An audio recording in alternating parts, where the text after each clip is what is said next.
আসসালামু আলাইকুম বন্ধুরা, কেমন আছেন আপনারা সবাই? আশা করি সবাই ভালো আছেন। আজকে কথা বলবো মুসলমানি বা খাতনা নিয়ে। মুসলমানি বা খাতনা বলতে আমরা কি বুঝি? মুসলমানি বা খাতনা বলতে আগে, আজ থেকে 5 বছর, 10 বছর, 15 বছর আগে উম, ওস্তাদ, কেউ কেউ ওস্তাদ বলে, কেউ কেউ হাজাম বলে, বিভিন্ন জায়গায় বিভিন্ন রকমের নাম বলে। তো ওরা কি করতো, পেনিসের, এটা যে পেনিসের চামড়াটাকে কেটে দিত।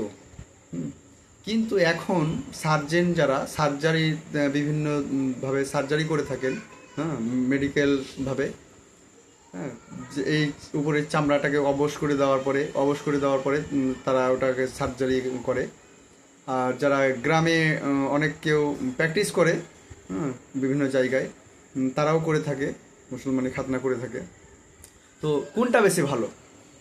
ওস্তাদরা আজকে যেটা 15-20 বছর আগে যেটা হতো সেটা বেশি ভালো, এখনও অনেক জায়গায় হয়, সেটা বেশি ভালো, না ডাক্তারি পদ্ধতিতে যেটা ডাক্তার করে, ডাক্তার ভেনগুলো বন্ধ করে দেয়, সেলাই করে দেয়, হ্যাঁ, অবশ করে?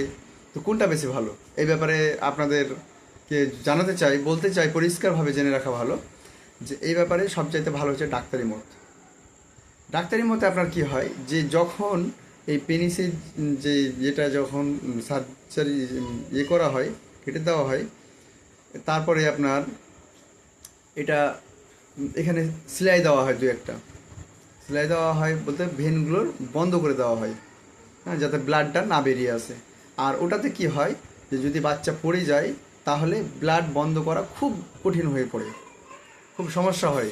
তো তাই আমি বলবো, পরামর্শ দেব যে মুসলমানি বা খাতনা করতে গেলে আপনার অবশ্যই ডাক্তার দিয়ে করান, যারা প্র্যাকটিস করে, হ্যাঁ, ভেন বন্ধ করতে পারে, সেলাই করতে পারে, তাদেরকে দিয়ে করান। তাদেরকে দিয়ে করালে পারে বাচ্চা যদি কোনো সময় পড়ে যায়, মনে করেন এখন মুসলমানি বা খাতনা হলো, আবার 1 ঘন্টা পর বা 2 ঘন্টা পর বা একদিন পর পড়ে গেল, কি হলো, ব্লাড আসতে লাগলো, ব্লাড কোনো মতে বন্ধ হচ্ছে না, তখন কি করবেন? তাকে ফোন করলেন, সে এবার যতক্ষণে আপনার আসবে ততক্ষণে আপনার অনেকটা ব্লাড বেরিয়ে যাবে। এবার কি করবেন আপনি? সেই ক্ষেত্রে প্রথমে যদি ওই ডাক্তার পদ্ধতিতে যদি করা হয়, তাহলে ব্লাড বের হওয়ার সম্ভাবনাটা আপনার প্রায় প্রায় 99% কমে গেল।